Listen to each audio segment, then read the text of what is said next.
आमचा अजूनही न्यायव्यवस्थेवरती विश्वास आहे।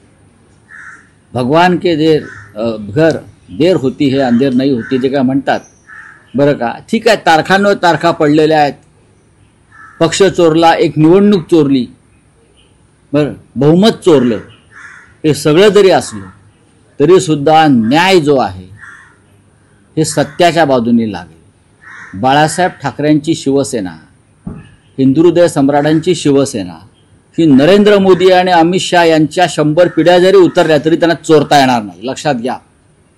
बाळासाहेब ठाकरेंचं पुण्य हे सगळ्यात मोठं पुण्य या महाराष्ट्राला मिळालेलं पुण्य आहे, तुम्हाला ते पुण्य चोरता येणार नाही। तुम्हाला सत्य आणि न्याय समोर ठेवून न्याय करावा लागेल। त्याच्यामुळे एकनाथ शिंदेंनी कितीही बेडूकुड्या मारल्या तरीही मला पूर्ण खात्री आहे की सुप्रीम कोर्टाला त्यांची प्रतिष्ठा राखण्यासाठी, संविधानाची प्रतिष्ठा राखण्यासाठी न्याय करावा लागेल, नाहीतर या देशातील 140 कोटी जनतेचा विश्वास न्यायव्यवस्थेवरचा पूर्णपणे उडून जाईल। आज तो उडालेलाच आहे।